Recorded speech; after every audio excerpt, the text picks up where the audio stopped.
जादुई शेर हाथी की कहानी। एक बार की बात है, सारे जानवर चकित होकर देख रहे थे।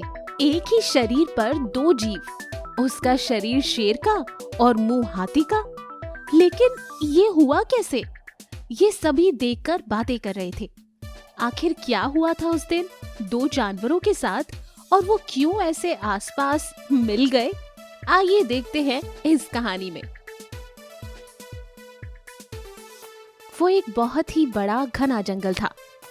उस जंगल में सभी प्रकार के जानवर मिलजुल कर रहते थे, और उस जंगल की सबसे मशहूर चीज वो थी शेर और हाथी की दोस्ती। सभी जानवर उनकी दोस्ती की मिसाल देते थे। एक बार एक खरगोश उनकी दोस्ती देखकर कहता है, शेर राजा और हाथी जी, आपकी दोस्ती के चर्चे तो दूर दूर तक फैले हुए हैं। आप ऐसे ही अपनी दोस्ती बनाए रखिएगा, ताकि हम जैसे जानवर दोस्ती की अहमियत को जान पाए। अरे, हम तो मरते दम तक एक साथ रहेंगे। हाँ हाँ, बिल्कुल सही कहा दोस्त। खरगोश कूदते हुए वहाँ से चला जाता है। हाथी और शेर भी अपना अपना काम करने लगते हैं।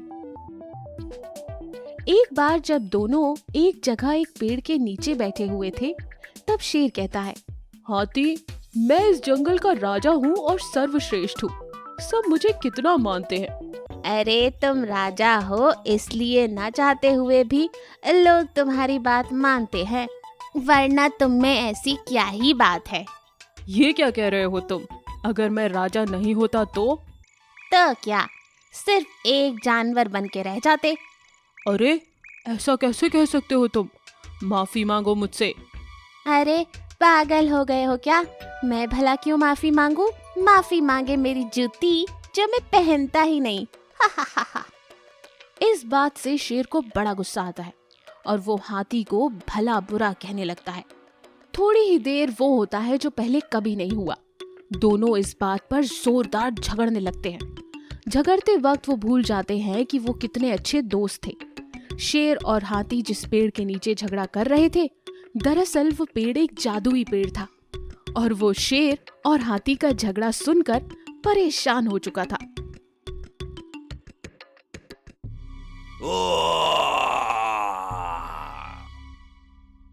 तभी वो पेड़ बीच में बोल पड़ा, अरे बस करो तुम दोनों का अब झगड़ा, कब से परेशान कर रहे हो मुझे। तो तुझे क्या? तू अपना काम कर, हम झगड़ रहे हैं, ये बहुत जरूरी है। तू चुपचाप बैठा रहे। अरे, मुझे ही चुप रहने के लिए कह रहे हो? तुम्हें पता नहीं कि मैं एक जादुई पेड़ हूँ? अगर मुझे गुस्सा दिलाया तो तुम दोनों को श्राप दे दूंगा। क्या कहा? हमें श्राप देगा? अरे तू अपना काम कर, एक जगह पर खड़े रहकर हिलते रहता है बस। बड़ा आया हमें श्राप देने वाला। अच्छा, तुम दोनों पहले कितने अच्छे दोस्त हुआ करते थे, अब क्यों इतना झगड़ रहे हो? ऐसा क्या हुआ? वो दोनों उस जादुई पेड़ को अपनी पूरी बात बताते हैं और फिर से झगड़ा करने लग जाते हैं। बेचारा पेड़ बहुत परेशान होता है और कहता है, अरे चुप करो, मैं आखिर बार तुम लोगों को वार्निंग दे रहा हूँ, चुप करो। नहीं मानते? मैं तुम दोनों को एक श्राप देता हूँ। आज से तुम दोनों जुड़कर एक बन जाओगे और एक ही जानवर बन के रहोगे।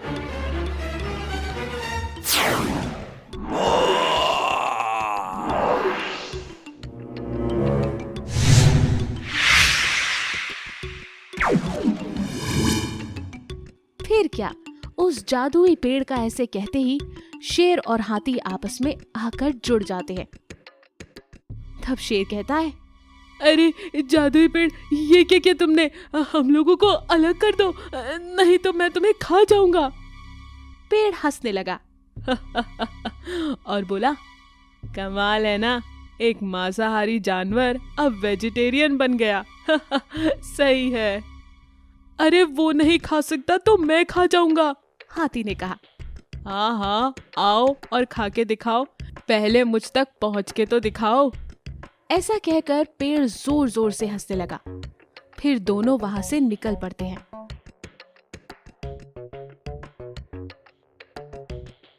सारे जंगल में उसी हालत में बेचारे घूमते रहते हैं। सारे जानवर ऐसा अजूबा देखकर चकित रह जाते हैं।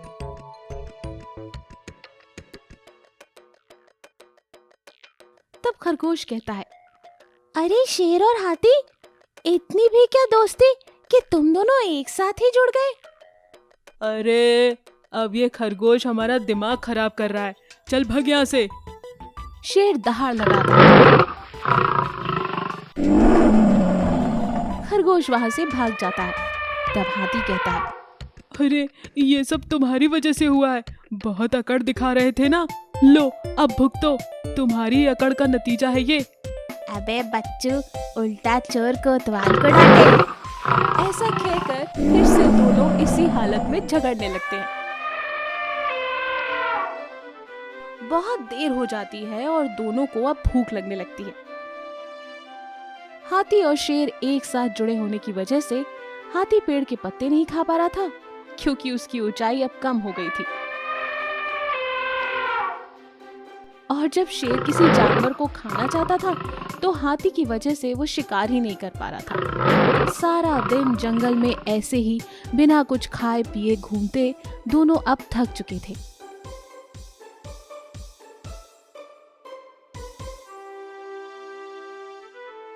तब शेर कहता है, अरे यार, बहुत थक गया हूं मैं और अब बहुत भूख भी लग रही है। बिना खाए तो कैसे ही जी पाऊंगा और कहाँ श्रेष्ठ रह पाऊंगा। अब मुझे समझ आया।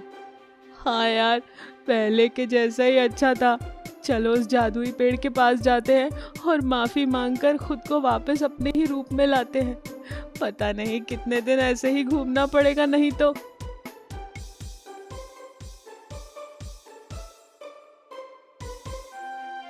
ऐसा कहकर दोनों फिर से जादुई पेड़ के पास जाते हैं। दोनों को थका और परेशान देखकर पेड़ कहता है, क्यों, क्या हुआ, मजा आया कि नहीं एक साथ जुड़कर? अरे हमें माफ कर दो, आज के बाद हम एक दूसरे से कभी झगड़ा नहीं करेंगे। हाँ हाँ, हमें माफ कर दीजिए जादुई पेड़ महाराज। इस तरह दोनों मिलकर पेड़ से माफी मांगते हैं और तब जाकर जादुई पेड़ अपनी जादुई शक्ति से फिर से उन दोनों को अलग कर देता है।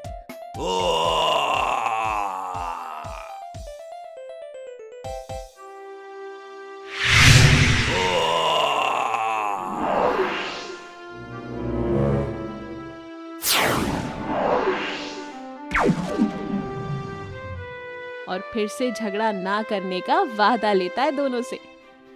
ये कहानी अच्छी लगी तो इसे लाइक कीजिए।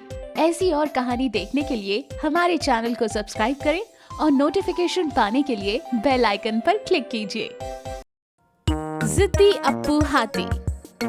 चंपारण नाम के एक जंगल में एक तालाब था। उस तालाब के पास एक हाथी का जोड़ा रहता था। उन्हें दो छोटे छोटे बच्चे थे। एक का नाम रोहिणी और दूसरे का नाम था अप्पू। अप्पू एक बहुत ही जिद्दी हाथी था। हर बात में वो जिद करता था और वो बड़ा ही शरारती भी था। एक दिन अप्पू के मम्मी पापा अप्पू को बोलते हैं, अप्पू बेटा, रात होने वाली है, चलो हम चलकर खाना ढूंढ लेते हैं और साथ में टहलना भी हो जाएगा। अरे माँ, मैं नहीं आना चाहता। रोज रोज एक ही काम करके मैं बहुत ऊब गया हूँ और देखा जाए तो हाथी होना बड़ा ही बोरिंग है माँ। प्लीज तुम चले जाओ, मैं अकेला ही रहूंगा थोड़ी देर यहाँ और यहीं खेल लूंगा।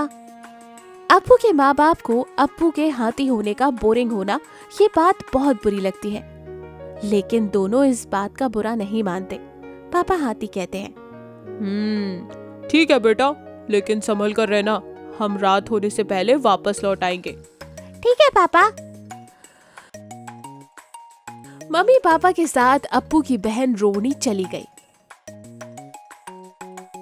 इधर अप्पू मजे करने के लिए तालाब में उतरता है और पानी में खेलता रहता है। फिर वहाँ वो बोर होता है तो अकेला ही टहलने निकल पड़ता है।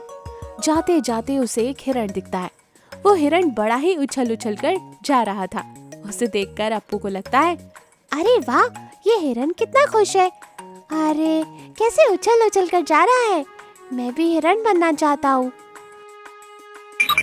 अप्पू उस हिरण के जैसे उछल उछल कर चलने लगता है, लेकिन भारी भरकम शरीर की वजह से वो धड़ाम से मुंह के बल गिर पड़ता है। अरे नहीं, ये हिरण बनना अच्छा नहीं है, दिन भर कौन उछलता रहेगा। अप्पू वहाँ से आगे जाता है। वो देखता है कि एक पेड़ पर दो बंदर खेल रहे थे। अप्पू कहता है, अरे वाह, मैं भी तो एक बंदर हूँ। ये तुम दोनों मेरे साथ भी खेल लो। आओ मेरे साथ खेलो ना।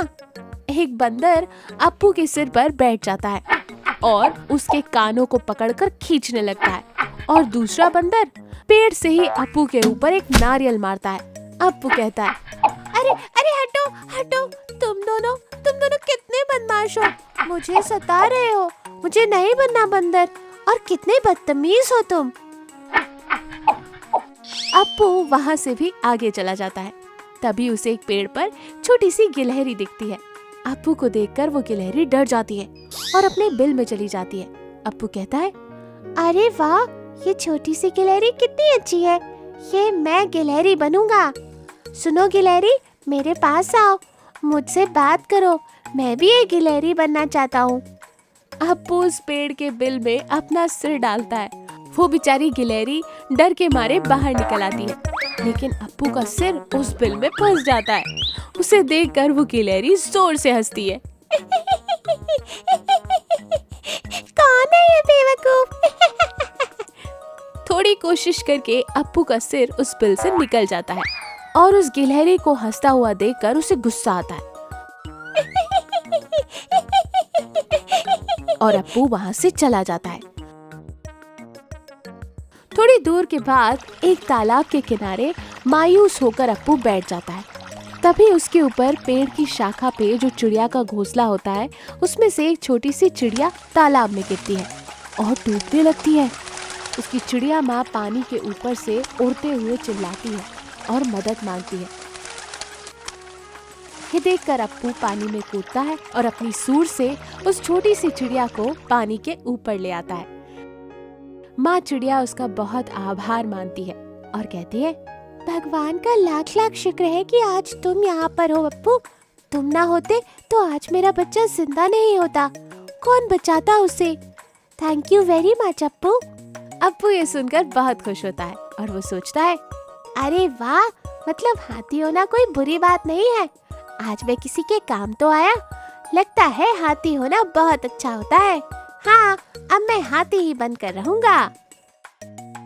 अप्पू खुश होकर वहाँ से चिल्लाते हुए जाता है, अब मैं हाथी बनकर रहूंगा। ये कहानी अच्छी लगी तो इसे लाइक कीजिए। ऐसी और कहानी देखने के लिए हमारे चैनल को सब्सक्राइब करें और नोटिफिकेशन पाने के लिए बेल आइकन पर क्लिक कीजिए।